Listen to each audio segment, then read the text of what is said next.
안녕하세요. 스몰빅입니다. 벌써 2024년 새해가 밝고 한 달이나 지났는데요. 많은 사람들에게 올해는 좋은 일이 더 많이 생기는 뜻깊은 한 해가 되길 기원합니다. 오늘은 부산이면 충분하다 물음표가 아닌 부산이면 충분하다 느낌표라는 의미의 희망 섞인 영상을 준비해 보았는데요. 얼마 전 일자리를 찾아 부산을 떠나 수도권과 타 지역에서 일하고 있는 친구들을 만나 이런저런 이야기를 하며 부산의 현실이 많이 아쉽다는 느낌을 받았습니다. 저는 부산에서 나고 자라 다행스럽게도 아직까지는 부산에서 일하고 있는 30대 직장인으로서 부산이면 참 좋고 충분한데 현실적인 문제로 인해 부산이 점점 노인과 바다로 심화되는 과정에 있는 것이 안타까워 그래도 부산이 좋은 이유에 대해 개인적인 생각을 말씀드리고자 합니다. 그럼 본격적으로 시작하기 전에 구독과 좋아요 눌러주시면 감사하겠습니다. 왜 부산을 키워야 하는지에 대해 딱 하나만 꼽으라고 한다면 바로 국가 균형 발전이 필요하기 때문인데요. 국가 균형 발전이란 국가 내의 지역 간 경제 및 사회적인 불균형을 완화하고 공평한 발전을 추구하는 정책적인 목표를 의미하며 이는 국가 전체의 안정과 지속 가능한 성장을 위해 가장 중요한 요소입니다. 수도권, 특히 서울로 인구 유입이 집중되기에 나타나는 저출산 고령화의 심각성과 지방 소멸 등의 이슈는 하루 이틀이 아니지만 점점 가속도가 붙으며 현실적으로 다가오는 것 같은데요. 앞서 말씀드린 저의 친구들이 오랜만에 부산에 오면 하나같이 하는 소리가 어린 시절 부산과 지금은 많이 다른 것 같다고 합니다. 길거리에 사람들이 없고 특히 젊은 사람들이 많이 눈에 띄지 않기 때문에 역시 서울과 수도권으로 가야 되지 않나 생각을 한다곤 하는데요. 이런 사람들의 마음을 되돌리기 위해서는 서울 수도권과 견줄 만한 지방도시를 육성해야 하는 것이 국가 운명을 결정할 것 같으며 거기에 가장 부합하는 도시는 저는 부산뿐이지 않나 생각합니다. 이를 가능하게 하는 것이 바로 이미 완성되어 있는 부산의 우수한 교통망인데요. 교통망이 왜 중요한지에 대한 가장 좋은 예가 바로 경부고속도로 건설의 효과로 증명되지 않았나 생각합니다. 경부고속도로는 서울과 부산을 5시간 내로 달릴 수 있는 길을 건설하는 것을 목표로 한 초대형 프로젝트였으며 서울에서 아침을 먹고 부산에서 점심을 즐길 수 있다라는 말이 생길 정도로 역사적으로도 큰 변환점이 되었으며 국토의 대동맥이라고 해석되며 경제적 효과도 이룰 말할 수 없는데요. 물론 경부고속도로와 비교하는 것은 아니지만 그 지역의 교통망이 우수하다는 것은 그만큼 경제가 발전할 수 있는 밑바탕이 이미 마련되어 있다는 것으로도 해석 가능하며 그런 의미에서 부산은 우수한 잠재력을 가지고 있다고 생각합니다. 교통하면 범위가 넓기 때문에 하늘과 바다 그리고 육지 등으로 나누어 말씀드리겠습니다. 우선 하늘길입니다. 대한민국을 대표하는 공항인 인천국제공항을 비롯하여 대구광역시에는 대구국제공항이, 광주광역시에는 광주국제공항이 있으며 부산에는 김해국제공항이 있는데요. 2021년 기준 각 공항별 이용자 수를 살펴보자면 이용자 수가 가장 많은 인천국제공항은 약 2억 1천만 명이 이용하였고 두 번째인 제주국제공항은 약 9,300만 명, 세 번째인 김포국제공항은 약 8,200만 명이고 그 다음이 바로 부산의 김해국제공항이며 이용자 수는 약 7,300만 명입니다.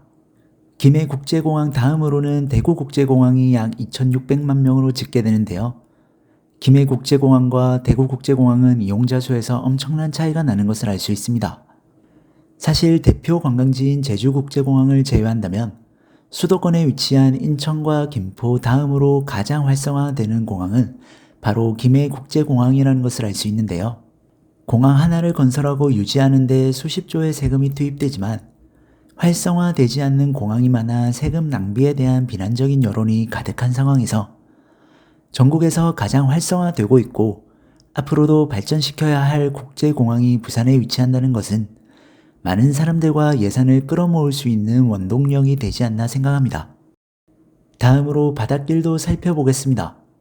대한민국의 여객터미널은 부산, 인천, 여수, 포항, 목포 등이 있는데요. 그 중에서도 부산항과 인천항 국제 여객터미널이 대표적입니다. 수도권에 살고 있는 분들은 배를 이용할 때 인천항을 사용하시고 동남권에 거주하시는 분들은 부산항을 자주 이용할 것 같은데요. 참고로 현재 부산항은 일본 노선을 집중 운영 중이고 인천항은 중국 노선을 집중 운영하고 있다고 합니다. 하늘길과 더불어 바닷길에서도 부산과 인천이 주요한 교통망을 확보하고 경쟁하고 있는 것 같습니다. 다음으로 하늘과 바다에 이어 시민들의 발이 되어주는 가장 중요한 대중교통인 지하철 노선에 대해서도 살펴보겠습니다. 대한민국에는 서울과 부산, 그리고 대구, 인천, 대전, 광주에만 지하철 노선이 형성되어 있고 특별시인 세종과 광역시인 울산에는 지하철이 없는데요. 각 지역별 지하철 노선 수를 살펴보자면 대한민국에서 가장 지하철 노선이 많은 곳은 바로 서울 및 수도권이며 1호선부터 9호선, 신분당선과 경의중앙선을 비롯하여 공항철도부터 우이신설까지 총 21개의 노선을 보유 및 운영하고 있습니다. 서울뿐 아니라 수도권 전 지역을 커버하고 있기에 많은 게 당연하긴 하지만 해당 지역의 인구수가 많은 만큼 교통 인프라가 가장 잘 구축되어 있는데요. 다음으로 많은 노선을 구축하고 있는 부산은 1호선부터 4호선이 있고 부산 김해 경전철과 동해선 등 총 6개 노선이 있으며 참고로 사상 하단선인 부산 5호선이 한창 공사하고 있는 점을 감안하면 서울 수도권을 제외하고 가장 우수한 지하철 교통망이 형성되어 있는데요. 부산 다음으로는 대구가 총 3호선, 인천은 총 2호선, 광주와 대전은 총 1호선 뿐인 상황입니다. 지하철 노선 하나 뚫는데 돈도 돈이지만 설계 기간 합쳐 최소 10년 이상 걸린다는 점에서 국가 입장에서 당장 수도권 인원의 분산이 필요하다면 부산이 가장 적합하지 않나 하는 개인적인 생각이 점점 뚜렷해지는 것 같습니다. 육지 교통으로는 지하철뿐만 아니라 터널과 다리 등이 지역 내에 얼마나 잘 건설되어 있는지도 중요할 것 같은데요. 부산에는 20년이라는 오랜 세월을 견디고 완성한 최고의 해안도로가 2023년에 완성되었습니다. 바로 가덕도부터 해운대까지 이르는 부산의 해안순환도로망인데요.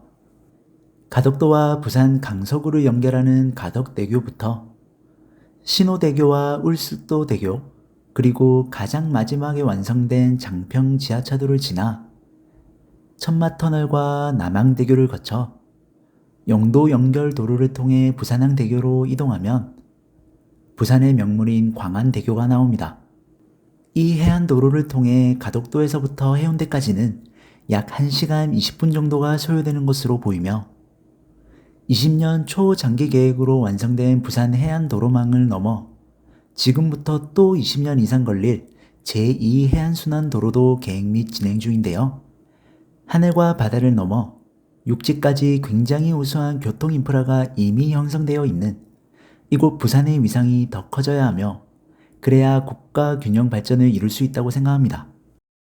하지만 아무리 좋은 교통 인프라를 구축하였더라도 이 인프라를 이용하는 사람들이 많아져야 의미가 있는데 부산의 젊은 청년들이 지속적으로 이탈하며 도시의 역동성이 점점 떨어지고 있는 것이 굉장히 안타깝다고 생각합니다.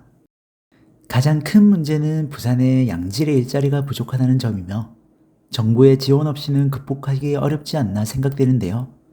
그래도 저는 현재와 앞으로 정부의 스탠스를 보면 미래에는 긍정적으로 바뀌지 않을까 하는 희망 섞인 의견을 가지고 있습니다. 현재는 부산 자체적으로 양질의 일자리가 많이 없지만 부산 주위에 있는 울산과 창원, 경남 쪽에 대한민국을 대표하는 중후장대 산업이 다양히 포진되어 있고 이를 적극 활용하면 좋을 것 같은데요. 우선 부산 해운대와 가까운 울산에는 국내 대표 제조업인 현대자동차와 현대중공업 등이 있고 부산 강서구와 가까운 창원에는 한화 에어로스페이스 한화시스템, LG전자, 현대로템, 효성중공업 등이 있으며 또한 강서구와 가까운 경남 거제에는 삼성중공업과 하나오션 등 대형 조선소가 있습니다. 이들과 부산이 무슨 관계냐라고 생각할 수 있지만 앞서 말씀드린 우수한 부산의 교통망으로 인해 부산이 그래도 동남권에서는 다양한 측면에서 우수한 인프라를 구성한다는 점에서 부산에서 출퇴근 또는 주말 부부하는 가구의 비율이 점점 늘어나고 있는데요. 여기에 더해 미래의 긍정적인 부분도 살펴보자면 최근 정부에서도 부산의 양질의 일자리를 많이 유치하고자 하는 스탠스를 지속적으로 표현하고 있다는 점인데요.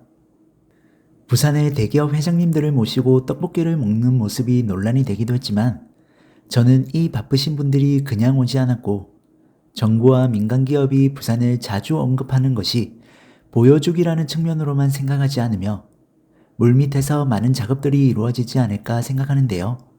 이러한 변화 중 최근 발표에 따르면 삼성중공업의 R&D 및 해양 플랜트 설계 사무소를 부산에 설립하여 수백 명의 고용이 이루어지고 있으며 한화 파워 시스템의 사무실 또한 최근 부산으로 이전하여 긍정적인 신호들이 나타나고 있습니다. 그리고 가장 뜨거운 감자 중 하나인 산업은행의 부산 이전 또한 일자리 창출에 큰 역할을 할 것 같은데요. 현재 서울에서 근무 중인 산업은행 임직원들에게는 뼈아픈 정책일 수도 있지만 부산을 키우기 위한 시발점으로 산업은행의 부산 이전이 꼭 실행되었으면 좋겠습니다. 그리고 국가적으로도 가장 큰 SOC 산업으로 꼽히는 부산 가덕도 신공항 건설도 진행 중인데요. 부산 월드 엑스포가 개최에 성공했다면 더욱 탄력을 받았겠지만 2035년에 한 번 더 도전할 의향과 더불어 가덕도 신공항이 필요하다는 정부의 스탠스가 지속적으로 표출되기에 만약 계획대로 진행된다면 수많은 일자리가 창출되어 부산의 든든한 버팀목이 될 수 있을 거라 생각합니다. 여기에 더해 해운대와 광안리 같은 우수한 관광 인프라와 북항 재개발도 계획대로 다시 진행된다면 글로벌 금융 허브 도시로서의 부산이 더욱 성장할 것이고 정말 역동적인 부산으로 바뀔 수 있지 않을까 하는 생각이 드는데요.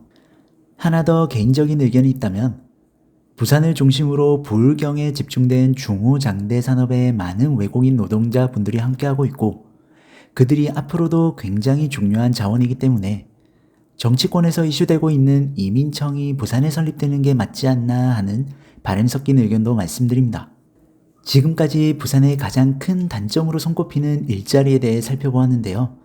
사실 그 외에도 교육이나 의료 등 다양한 인프라가 서울 및 수도권에 비해 많이 부족한 것도 사실입니다. 하지만 우선 사람이 모이는 것이 중요하기에 앞서 말씀드린 양질의 일자리가 점점 늘어난다면 우수한 교통 인프라를 바탕으로 교육이나 의료 등의 문제는 자연스럽게 보강될 것으로 예상하는데요. 갈 길이 멀지만 현재보다 더 나은 미래의 역동적인 부산이 되길 간절히 기도하며 언젠가는 부산이면 충분하다라는 말이 물음표가 아닌 느낌표가 되는 그날이 꼭 왔으면 좋겠습니다. 그럼 끝까지 시청해주셔서 감사드리며 이상 스몰빅이었습니다. 감사합니다. 스몰빅